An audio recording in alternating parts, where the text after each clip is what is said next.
Cuando hablamos de objetos, tú mencionas que paralelamente se pueden lanzar utilizando las dos opciones distintas a incluso. Pero paralelamente desde el mismo runtimes o desde diferentes. No, del mismo. Desde el mismo. El run mode es en el mismo runtime resource.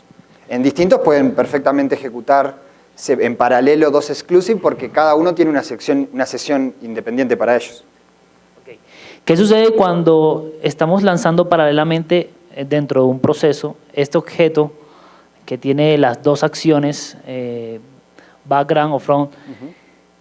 Cuando uno sí lo lee, la acción, y el otro no puede leer la acción. Es decir, un ejemplo, sí. Digamos que estamos en una ejecución batch, ¿cierto? Pero ya no reconoce algo o algún elemento de esa pantalla. ¿Sí? ¿Tú dices cómo se comunica para atrás? Correcto. Ok. Bueno, ahí ya hay un tema de diseño de la solución. Si tú corres un proceso en background, no debería de tener interacción con la interfaz gráfica. Porque si no, ahí ya estamos hablando de que por lo menos tendría que ser foreground, porque necesita usar la pantalla. Ahora, si da un error, la manera de comunicación, ahí justamente tiene que ser diseñada de forma tal de que de alguna manera le indique al proceso y que luego el proceso verifique algo. Normalmente eso puede ser una flag en una base de datos, un archivo en una carpeta, algo que no sea pantalla, definitivamente que no sea pantalla. Normalmente cuando ejecutamos un batch process, algo indica que terminó y el estatus. Pero generalmente estos objetos son los que vienen por defecto en Blue. No, son objetos que ustedes generan. Bueno, que me acuerde, no tenemos ningún objeto que sea background en los que tenemos publicados, porque normalmente se utiliza la GUI, se utiliza la interfaz de usuario. Y normalmente los objetos de background no utilizan la interfaz de usuario. El característico, déjenme contarles, por ejemplo, una implementación que vi que tenía un montón de procesos background. Era la generación de reportes que se hacía al final del día. Entonces, la generación de reportes era una lógica que era muy, vamos a decir así, repetitiva, pero llevaba mucho tiempo, era en un banco, o una entidad financiera, no era un banco, una entidad financiera. Entonces, cada día tenían procesos que, desde el punto de vista de ejecución, de uso de CPU, y eso era muy chiquito, no era que dejaba la CPU al 100%, pero llevaban unos buenos, no sé, 5 o 6 minutos ejecutar, porque procesaban un montón de datos. Leía la base de datos, hacía ciertas cosas y las ponía en un archivo que luego otro programa las tomaba y generaba los reportes. Entonces, eso, si lo hacían en secuencia, les llevaba varias horas, porque eran 5 o 6 minutos, 5 o 6 minutos, 5 o 6 minutos y eran muchas horas. Y ellos querían hacerlo antes de un determinado proceso que corría de noche, que era el que tomaba esa información y exponía los reportes para el siguiente día. Entonces lo que dijeron es, bueno, ejecuta en paralelo, pero este proceso tiene un mínimo de uso de recursos, no utiliza la pantalla y ahora necesito poner, no sé, 10 runtime resource. O sea, era súper ineficiente desde el punto de vista de utilización de recursos. Entonces, como no usaba la interfaz gráfica, definieron procesos background y lo que hizo es un proceso que los tiraba todos en paralelo. Tiraba todos los 10 y lo que estaban haciendo básicamente era ejecutar en un hilo separado, leyendo la base de datos y poniendo datos en un formato específico en un archivo. Si el proceso fallaba, en ese archivo decía falló cierta cosa y cuando el otro proceso los leía, encontraba, bueno, falló este proceso al generar este archivo y ahí decía la causa, ¿no? Datos no encontrados o lo que fuera que pasara. Pero el retorno tiene que ser después, es como un retorno asincrónico, ¿no? No estoy esperando por tu respuesta, sino que en algún momento tengo que mirar la respuesta. ¿Okay? ¿Eso responde a la pregunta? Sí. ¿Sí? Ok, bárbaro. ¿Alguna otra pregunta o idea? Aquí, Fer. ¿Qué pasó? ¿No están afuera? Soy el chico del micrófono. El chico del micrófono. Gracias. Buenas tardes. Una pregunta con respecto al ejemplo que pone de la reportería. Si corre el proceso background, ¿la carga sobre la base de datos sí va a ser sobre los 10 hilos? Sí. Eso sí la va a sentir Sí. el proceso. O sea, por un lado ganamos eficiencia en cuanto a que ahorro tiempo, pero en la base de datos sí voy a ver afectación. Claro, Si lo corro de pronto en una hora pico, voy a afectar Sí. la operación. Totalmente. Básicamente lo que estamos haciendo con esos procesos es, en vez de tener muchos recursos, muchos runtime resource conectados a la base de datos ejecutando en paralelo, me ahorro el recurso de ejecución, me ahorro la sesión de Windows. Pero si estoy ejecutando 10, la base de datos sí, va a ser utilizada 10 veces en paralelo. Sí, hay que tener en cuenta todos los parámetros. Esta particular funcionalidad lo que te permite es hacer una, no sé si mejor, pero más eficiente utilización de los recursos de una sesión de Windows. No tiene nada que ver con el uso de la base de datos, porque potencialmente puede no usar la base de datos. Ese ejemplo que di era de uso de base de datos, y sí, tienen que considerar que esos N procesos en paralelo van a estar leyendo la base de datos a la vez. Ok. Otra pregunta sobre background y foreground, la que decía. Entiendo que foreground accede a los objetos que está en la pantalla inicial, la que yo veo inicialmente, no las de atrás. Si algún- No, depende, la que tú quieras. Pero usa la GUI, digamos, usa la interfaz gráfica. Tú puedes tener potencialmente múltiples aplicaciones y tu proceso puede estar activando esta, luego esta, luego esta. O No, sea, digamos una aplicación sencilla, sí, que abre 3 pantallas y yo Ok. quiero acceder a la que está atrás de la que estoy visualizando. Y esa condición depende, un valor, depende que le da un valor de la pantalla de atrás para completar un proceso adelante. Yo cómo defino en el objeto esa secuencia de ejecución, background y foreground, para obtener la validación del proceso que yo quiero. Bueno, ahí ¿Qué es lo que no he entendido claramente? Ok. Bueno, ahí para empezar la lógica de decisión va a estar en el proceso, no en el objeto, pero en ese caso lo que tenemos que pensar es que el objeto de acceso a esas pantallas, si en este caso que tú mencionabas, las 3 pantallas son de la misma aplicación, no puede ser a la vez, ¿no? Porque estás en una o estás en otra. Entonces lo que tienes allí es, vas a tener al menos 3 objetos, ¿no? Uno por pantalla, y lo que va a hacer el proceso, basado en el valor ese, va a decidir cuál objeto utilizar. Entonces, esos objetos no es que estén ejecutando en paralelo, la ejecución en paralelo no quiere decir que puedan usarse en paralelo, que no puedan usarse en paralelo, no que existan en paralelo. Yo puedo tener 3 objetos exclusive levantados, pero no los puedo usar a la misma vez. Entonces, en ese caso, como es pantalla, lo pondría mínimo foreground, y yo voy a usar el de la pantalla que yo necesite. Dicho sea paso, esto me ayuda, o esto es un buen pie para mencionar, que las pantallas no tienen por qué estar adelante para que yo pueda interactuar con las pantallas, a no ser que esté utilizando un particular tipo de interacción con la pantalla, que es, por ejemplo, se llama Global Sense Keys o Surface Automation, que sí necesito que esté adelante. Pero la mayoría, o lo que apuntamos, es que podamos interactuar con las aplicaciones sin necesidad que esté adelante. Sí, que tenga el foco. Sin necesidad que tenga el foco, exactamente. Si yo identifiqué el elemento de esa aplicación, aunque no se vea, esté atrás, tengo otra pantalla adelante o esté minimizada, yo puedo leer, escribir e interactuar con la aplicación. ¿Ok? Son temas muy interesantes que surgen basados en esto. ¿Alguna otra pregunta, consulta, comentario? Muy bien. Entonces pasamos a la parte de la capa de proceso. Entonces ahora lo que hay aquí que no vamos a hacer en detalle es un ejemplo. Lo voy a mencionar por arriba. Nuevamente, este documento está en el portal, también se los voy a enviar luego por correo. Lo pueden mirar más en detalle, pero utiliza un ejemplo para demostrar las buenas prácticas, para demostrar en realidad las malas prácticas y después cómo lo va mejorando utilizando las buenas prácticas. Entonces, lo primero que muestra es un proceso, o sea, una pantalla del Process Studio con un proceso, que dice, bueno, como dice allí, práctica errónea, no una mala práctica. Cuando alguien mira un proceso y ve algo de estas características, dice, esto definitivamente se puede mejorar. Y entonces allí empieza a indicar qué cosas hay que claramente saltan a la vista, ¿no? Que claramente podemos ver así a primera vista que no están muy bien. Lo primero que veo es que hay un montón de cosas. Ya, no sé, tengo que hacer zoom, tengo que empezar a hacer scroll up and down para entender qué hay arriba, qué hay en medio, qué hay abajo. Generalmente, y nuevamente no es una regla fija, para que la cantidad de elementos en la pantalla de una página de un proceso deberían de entrar en la pantalla con al menos un scroll para arriba y para abajo. O sea, como que no tengas más del doble de lo que ves a la vez. O sea, si vos movés el scroll para abajo, que sea la mitad de la pantalla. Pedir que esté todo en una sola pantalla es un poquito exagerado, ¿no? Depende de la resolución, digamos. Pero normalmente con un poco de scroll ya tendrías que ver todo. Acá claramente tenés que hacer un montón para arriba y para abajo y se pierde visualmente.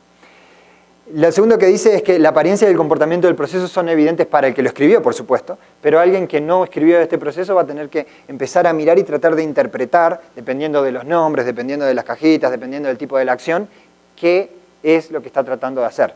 Normalmente cuando un proceso, acá estamos, recuerden, en proceso, mira ya sin entender, sin tener que leer, tengo que, bueno, por lo menos entender, acá hay un loop que está pasando sobre algo. O acá simplemente hay una secuencia de 3 acciones que está haciendo algo. O aquí está haciendo algo y si pasa algo lanza una excepción y si no, sigue para adelante. Y así sucesivamente. Algo que sea fácil de entender. Para eso están las múltiples páginas y se pueden llamar de una hacia la otra.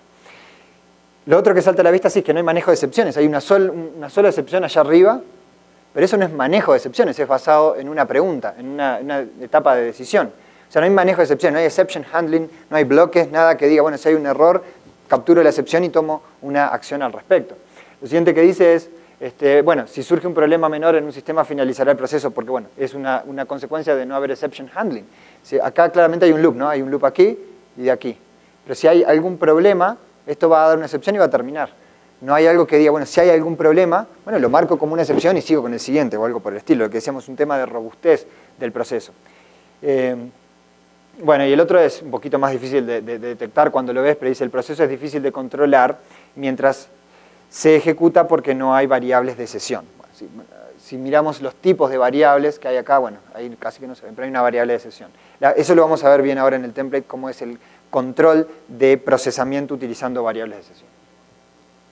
Entonces lo que dice, bueno, cambiando un poquito ya mejora mucho, ¿no? Lo que dice es toda la parte de la ejecución principal, la vamos a pasar a otra página, entonces ahora achicamos la cantidad de componentes de esa página que queda mucho más legible y lo que hacemos es utilizar, que acá lo que está pasando es que se está acercando a lo que va a ser el template, lo que hace es pongo partes a alto nivel en la primera página y luego resuelvo eso en sucesivas subpáginas, ¿no? Entonces, bueno, voy a tener una página que dice Startup, o sea, me voy a ocupar de levantar las aplicaciones, no importa cuáles, eso me ocupo después. Después voy a completar, llenar la queue, donde voy a tener mis elementos de trabajo, y luego voy a iterar sobre la queue procesando cada elemento. Y queda completamente a alto nivel. No dice qué aplicación, no dice qué es lo que se está haciendo, simplemente dice paso 1, bueno, dice create quote y no sé, save quote number, ¿no? Básicamente lo que dice son pasos a alto nivel. Y luego dice marco como completado, obtengo el siguiente y así sigo. Cuando no tengo más elementos, cierro las aplicaciones y terminé. O sea, ya mejoró, no está todavía wow, pero definitivamente está mejor que el otro, que era una línea que era inentendible. Sí, por favor, adelante. Internamente, nuestra página principal, el main page, que sería esto, nosotros, nuestra mejor práctica para Solution Engineering es que todo el proceso puede ser visualizado en una página. O sea, no tienes que hacer scrolling para abajo. Esa es una como medida que nosotros nos hemos puesto. Excelente. Ahí tienen el equipo de Solution Engineer, top los procesos que hacen. Siempre está el truco que puedes cambiar la resolución y... ¿no? 100%. Muy bien. Entonces, pero aún le falta, ¿no? Entonces ahora seguimos avanzando y seguimos mejorándolo. ¿Qué es lo que le faltaba acá que claramente pasaba? ¿Sí? ¿Hay una pregunta? Ah, sí, adelante, disculpe, no te vi.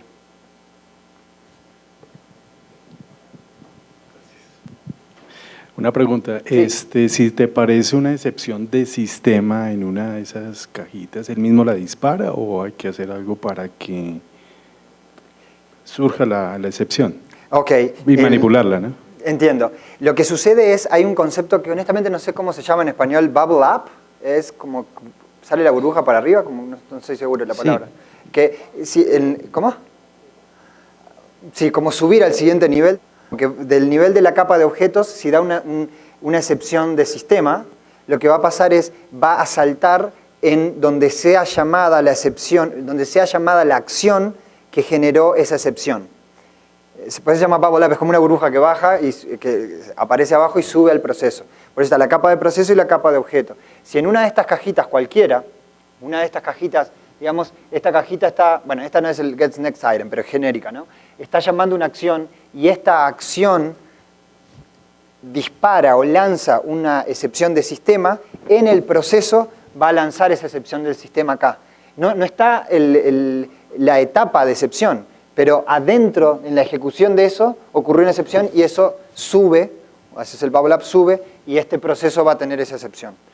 Por eso justamente una de las cosas que menciona acá es que no había manejo de excepciones, que lo vamos a ir agregando. Porque si hay una excepción acá, bueno, si hay una excepción acá, este proceso falla, se termina. no la captura, no hace manejo de excepciones, justamente eso es manejo de excepciones, no marca ese ítem como una excepción y sigue con el siguiente, simplemente se completa allí. ¿Queda claro eso? O sea, okay. Y así sucesivamente, si ustedes tienen una capa de objetos y un subproceso y arriba tienen otro proceso, cualquier excepción que ocurra en un nivel si no está manejada, ¿no? Porque justamente esa es la gracia del manejo de excepciones. Si yo manejo una excepción, lo que quiere decir es que la capturo, o sea, la freno, ¿no? Le digo, no, pará, tuviste una excepción, ok, ¿qué voy a hacer? Leo, me digo, bueno, a ver, la excepción que dice, ok, puedo manejarla, puedo hacer algo al respecto. Marco algo y sigo. Pero si no puedo, la excepción se lanza para el siguiente nivel. Por eso se llama bubble up, es como que sube. Y arriba lo mismo. Si fue manejada, capaz que se hace algo al respecto y sigue su proceso y estamos todos felices. O si no es manejada, cuando llega al último nivel, que es el proceso de más arriba, si no fue manejada, ahí sí todo el proceso se cancela. Por eso el manejo de excepciones es tan importante. La idea es que tú, como estás iterando sobre ciertos ítems de trabajo o elementos de trabajo, la intención es que si hubo una excepción, a lo sumo marques ese elemento como una excepción y luego puedas seguir intentando los otros elementos porque, bueno, quieres procesar la mayor cantidad posible. El siguiente paso, lo que se acuerdan que una de las cosas que decía que no hacía era manejo de la ejecución. Entonces lo que ocurre aquí es que, si se fijan en este flujo, y nuevamente estamos hablando siempre a alto nivel, lo que ocurre es, luego de haber marcado un elemento como completado, en vez de simplemente agarrar el siguiente y seguir, va a hacer una pregunta y va a preguntar, ¿debo detenerme? Entonces eso lo que le da es al controlador que está monitoreando la ejecución de este proceso, la habilidad de detener el proceso, pero de detenerlo de una manera controlada. Digamos que tengamos, no sé, una work queue con, no sé, 1000 elementos, ¿okay? Y va en el elemento 200 y por alguna razón yo necesito el runtime resource, lo que fuera, no importa ahora la razón, necesito detener el proceso. Bueno, una forma es botón derecho terminate, uno no quiere hacer eso. Porque ¿qué pasa? El proceso tenía las aplicaciones abiertas, estaba entrando datos, leyendo datos, y yo no sé dónde lo voy a parar. Entonces potencialmente puedo dejar datos inconsistentes, puedo dejar una aplicación en un estado inconsistente, algo que no queremos, pararlo en cualquier momento. ¿Dónde lo queremos parar? Lo queremos parar, bueno, cuando terminó de procesar el elemento que está haciendo antes de que tome el siguiente. Entonces, si nosotros tenemos un checkpoint ahí en ese momento, le podemos decir al proceso que pare la siguiente vez que llegue a ese lugar. Entonces hay una variable de sesión que se llama request stop, o sea, solicitar que pare. Entonces no es un stop immediately, no va a parar en ese momento dejando todo como estaba, sino que va a esperar. Y cuando llega a este lugar, frena ahí. Normalmente en las buenas prácticas, hay 3 acciones o 3 razones por las cuales esa etapa de stop puede decir que sí. Una es esa que acabamos de mencionar, que el usuario haya dicho, te estoy solicitando que pares cuando puedas. Bueno, ahí va a ser cuando pueda, entonces las aplicaciones van a estar cerradas, vamos a ser todos felices, vamos a dejar todo consistente. Lo único que va a pasar es que si teníamos 1000 elementos en la cola de trabajo y habíamos procesado 200, ok, van a quedar 800 para procesar. La próxima vez que ejecutes el proceso, se van a procesar y está todo bien. La segunda razón es que puede ser que le pongas un tiempo máximo de ejecución, tiempo en cuanto a la hora del día. Por ejemplo, hay muchas compañías que a cierta hora del día tienen el cierre diario, ¿no? Por ejemplo, o sea, a las 11 de la noche se ejecutan un montón de cosas que hacen el cierre diario. Nada puede estar ejecutando que no sea el cierre diario.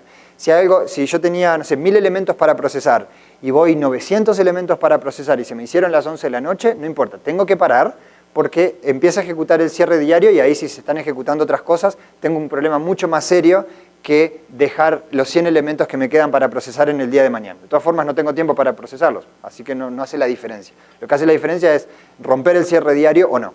Entonces, lo que podemos poner es una variable que diga cuánto es la hora máxima de ejecución del día. Entonces, si llega a las 11, ¿no? Bueno, dejen buffer, ¿no? Si llega a las 10:50 y pregunta, ¿son las 10:50? Sí, entonces voy a parar. No importa cuántos elementos queden en la working. Entonces me aseguro que este proceso no ejecute a más de tal hora. Y la tercera razón, dijimos que había 3 razones. La tercera razón, y pueden inventar cuantas más quieran, ¿no? Esto es totalmente parametrizable, pero las 3 que vienen por defecto en las buenas prácticas en el template, es cantidad de elementos que han sido procesados. Entonces, normalmente digamos que tenemos un nivel de transacciones, no sé, por decir algo, 50 elementos para ejecutar por día.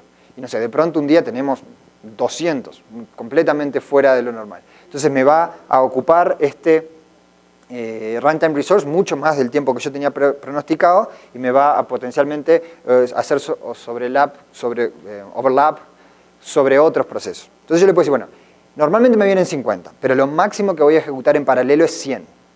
Entonces pongo un número y lo que va haciendo es cada vez que va yendo en este loop, cuenta. Cuando llega a 100, dice, ok, llegué a lo máximo de ejecuciones que está parametrizado este proceso para ejecutar. Y termina. Y termina bien, o sea, no termina que se cuelga ni termina como que da un error. Simplemente va a marcar diciendo, llegó al máximo de ejecuciones, termina. Si quieren ejecutar más, ningún problema, se puede ejecutar de nuevo y arranca desde 1. Pero no va a estar ese proceso ejecutando por una determinada cantidad de horas que no estaba previsto. Lo siguiente es, y ahora sí, agregamos manejo de excepciones. Déjenme volver para atrás para ver la diferencia. ¿Vieron? Aquí, la ejecución del proceso, que son estas 3 subpáginas, si daba un error, una excepción en cualquiera de estos 3, se terminaba el proceso, porque no hay ningún tipo de manejo de excepciones. Da un error cualquiera de estas 3, haciendo ese bubble up para arriba, se iba a frenar el proceso. Entonces no se iba a seguir procesando los siguientes ítems.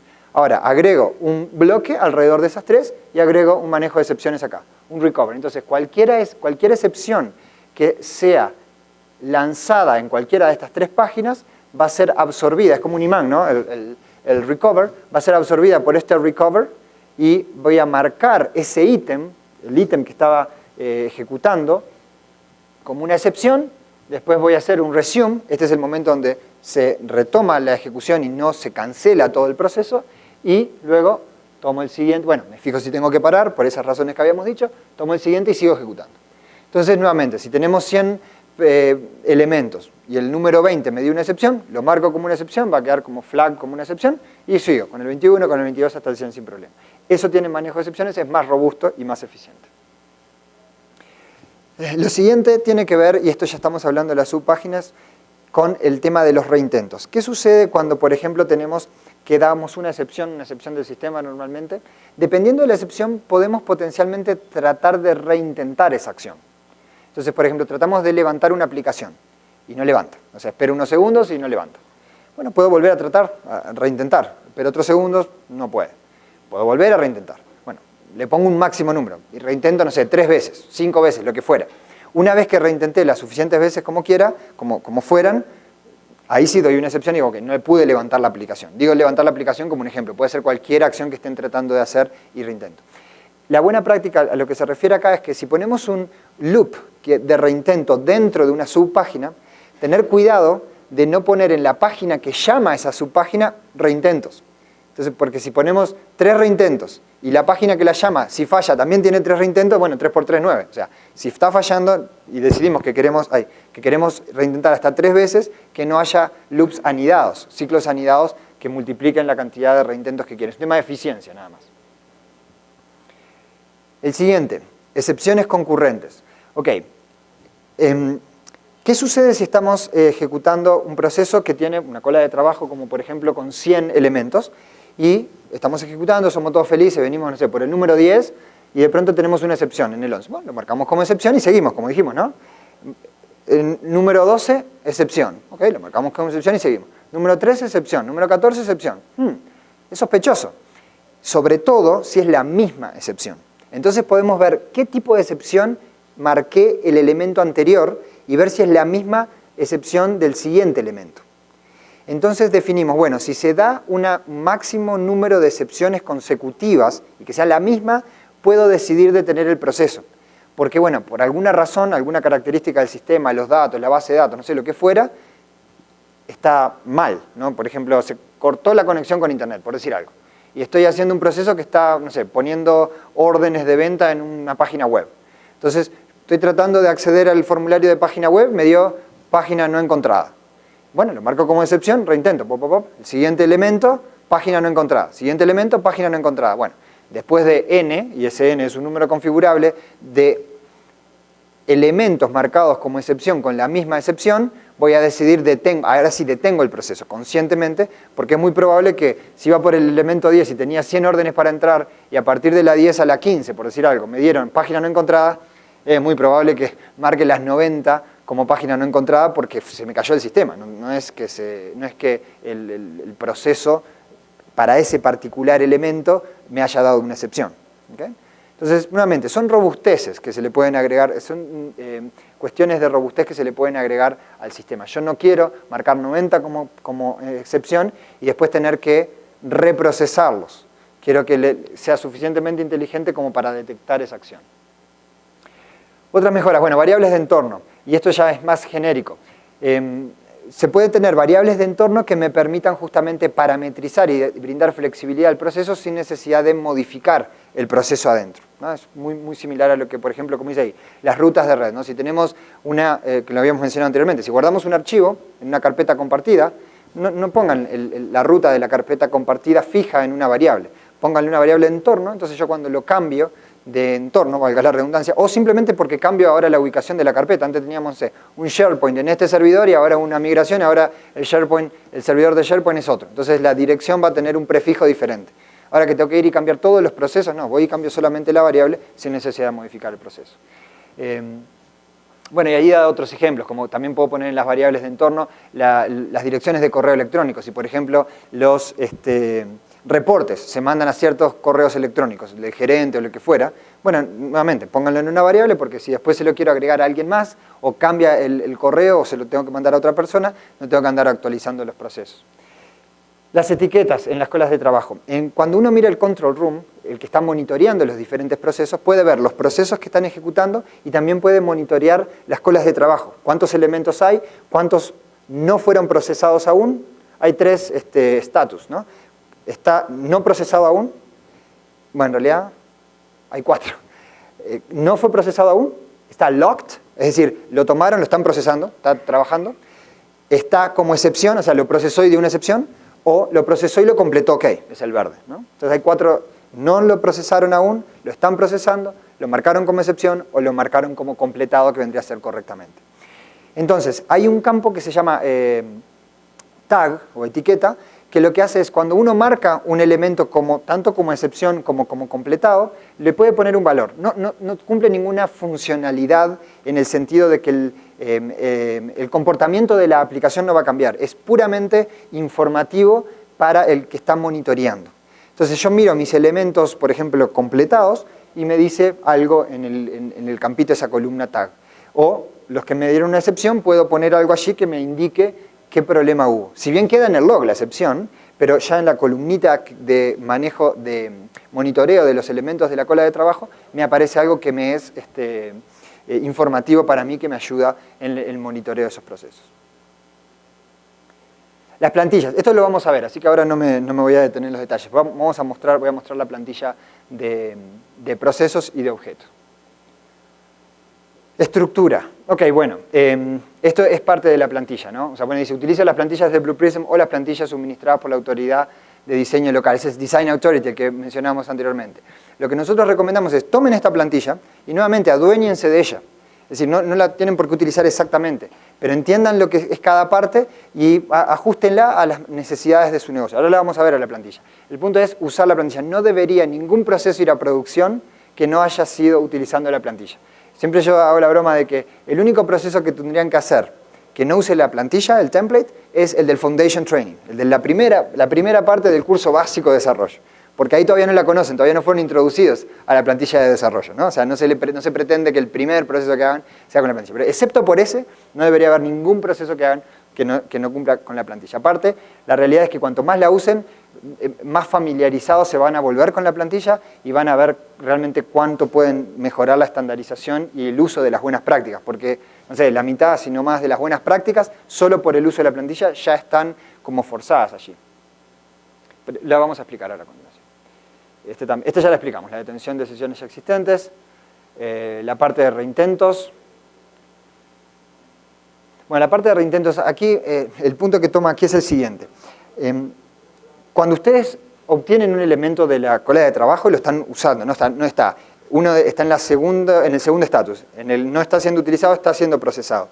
Ustedes tienen la posibilidad de devolverlo a la queue sin marcarlo como completado o como excepción. O sea, yo proceso este ítem, lo puedo marcar como que ok, como excepción, o lo puedo devolver a la queue y que quede allí donde estaba. Lo que se puede hacer es utilizar nuevamente es una buena práctica, utilizar el campo tag, ese campo de etiqueta, para decir, lo estoy devolviendo y lo marco como reintento 1. por decir algo. Entonces, cuando yo lo vuelvo a leer, digo, mira, ya lo reintentaron una vez, porque en el tag dice reintento 1 o cualquier valor que quieran poner. Y entonces, bueno, reintento 2 y pueden poner en la lógica, bueno, ¿cuántas veces voy a reintentar un elemento antes de efectivamente decir, ok, excepción, porque lo reintenté varias veces y me dio un error? Entonces, allí puedo definir cuál es ese número utilizando el tag. El uso correcto de intentos, esto tiene que ver con las variables que se utilizan para calcular. Muchas veces se dice, bueno, por ejemplo, si voy a reintentar 3 veces, bueno, es una buena práctica no empezar, por ejemplo, con 0 y decir más 1 es igual a 3, más 2 es igual a 3, más 3 es igual a 3, y 3 es igual a 3 y freno. Es una buena práctica poner menor o igual, porque si por alguna razón la condición de borde se saltea, lo que fuera, que no me quede que salte de 2 a 4 y que después me quede en un loop infinito reintentando. Es para evitar los loops infinitos. Bien, y con eso terminamos la parte de la capa de proceso. O sea, vimos capa de objeto, capa de proceso, y ahora, como les decíamos, está la tercera parte, que es la capa de, en general, no es una capa, son prácticas a nivel de solución.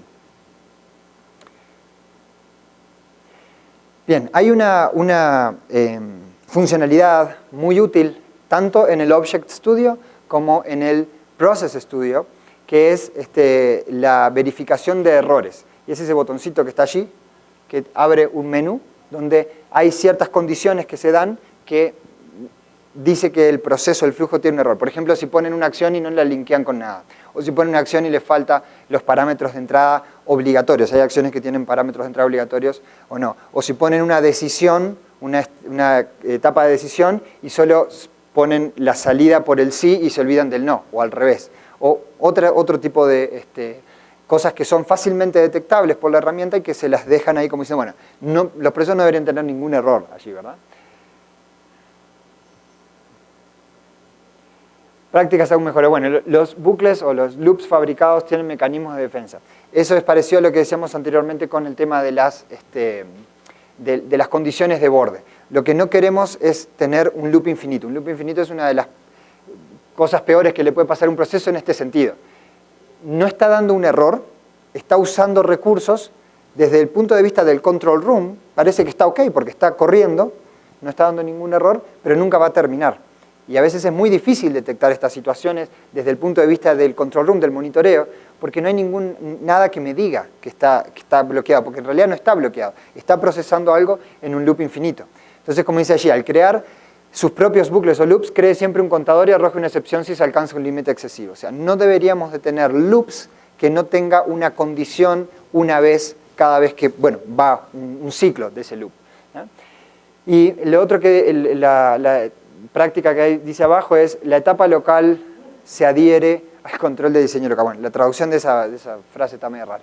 Pero lo que es cada una de las acciones y bueno, básicamente cada una de las etapas que se puedan utilizar en un proceso tienen un check abajo que dice si va a loguear todo, cada vez que pase por ahí se va a loguear, va a quedar un log de que se pasó por esta etapa, este es el parámetro de entrada, de salida, los valores, etcétera, o solo va a loguear cuando hay un error. Cuando hay un error siempre queremos que loguee, ¿no? Porque si hay un error queremos que quede registrado, porque después para hacer la verificación de por qué potencialmente hay un error, quiero entender dónde estaba. Entonces, lo comentábamos anteriormente, en una etapa inicial de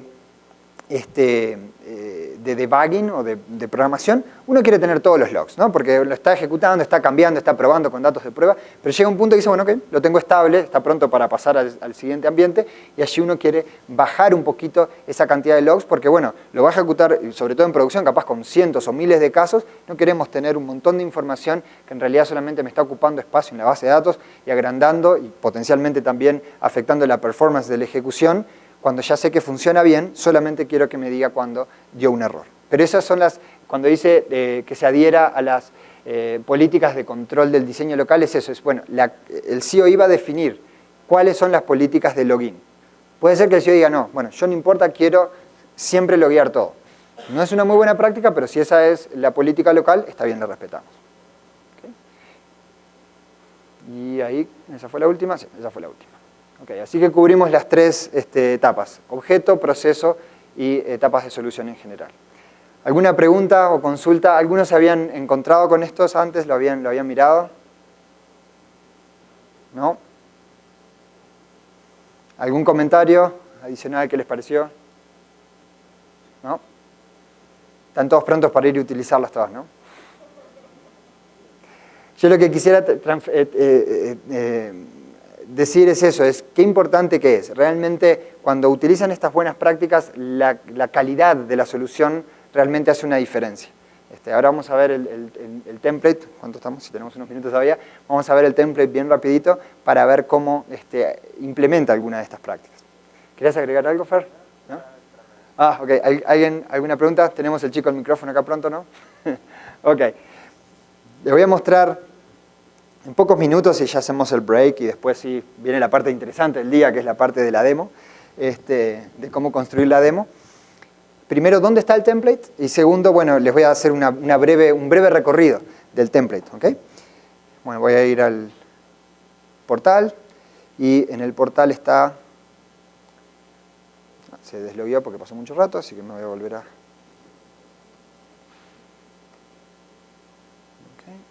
Bajo la parte de producto, bueno, hoy les mostré dónde estaba, ¿no? Solamente les voy a volver a mostrar dónde está para recordarlo. Bajo producto, Developer Jumpstart. Y ya está aquí en una sección que se llama Templates. Entonces, hay varios templates en, japonés y lo que fuera, pero hay 3 que nos interesan. Hay 2 de proceso, el básico y el, ¿cómo le llaman aquí? Template 1 basic, y el otro que, ¿cómo le llaman? Advanced, ¿ok? Es el mismo, el Advanced agrega más cosas, no es que tenga cosas diferentes, es más completo.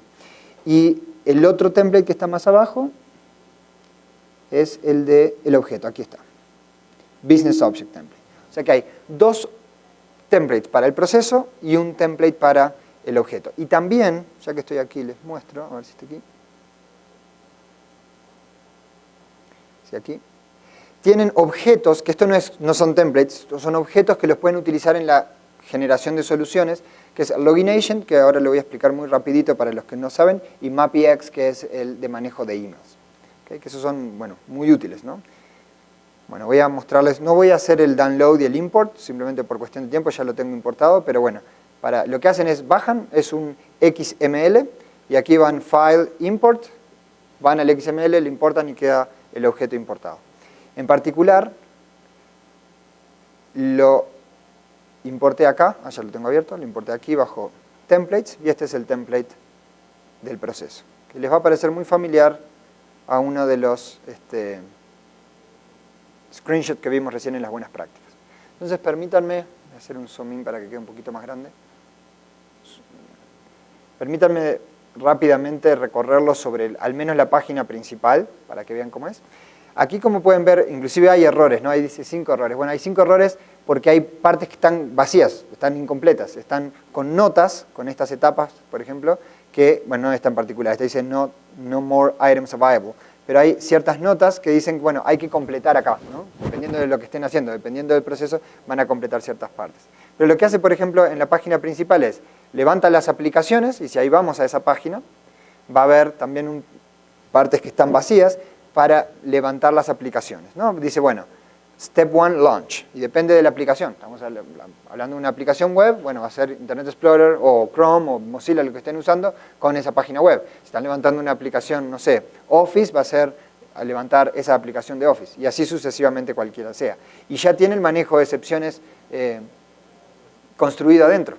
Si hay una excepción, tomo los detalles, después retomo y mando una excepción no recuperable. En este caso dice sistema no disponible. ¿Okay? System unavailable exception. Y no hay nada que pueda hacer. Si el sistema no está disponible, fíjense que esto está en la parte de Startup, y aquí no hay manejo de excepciones para Startup. Porque es lo primero que estamos haciendo. Si las aplicaciones no levantan, no tiene ni sentido tratar de cargar la cola de datos para luego procesar los datos, si no puedo ni siquiera levantar la aplicación. Entonces también hasta la secuencia tiene una lógica que tiene sentido.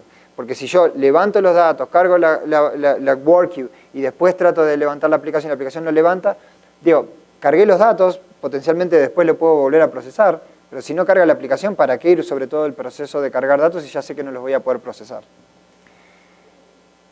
Después, justamente, cargar la work queue, ¿ya? Y aquí hay un tema importante que aparentemente tal vez si uno no lo tiene, se olvida, que es ¿qué pasa si uno ejecuta el proceso en paralelo, múltiples veces? ¿No? Lo cual muchas veces uno quiere, porque quiere paralelismo, quiere ejecución de múltiples trabajadores digitales a la vez para mejorar la eficiencia. ¿Qué pasa si los dos trabajadores toman los datos y luego tratan de cargar la work queue a la vez? Podrían potencialmente duplicar información, eso es lo que no queremos, ¿verdad? Entonces, en este caso se hace uso de un lock. Entonces, lo que se hace es se obtiene el lock, se graba la información y luego se libera el lock. ¿Qué pasa si ejecutamos 2 o 10 o n procesos en paralelo? El primero que llegue va a obtener el lock, va a hacer lo que tenga que hacer, cargar la work queue y va a liberar el lock.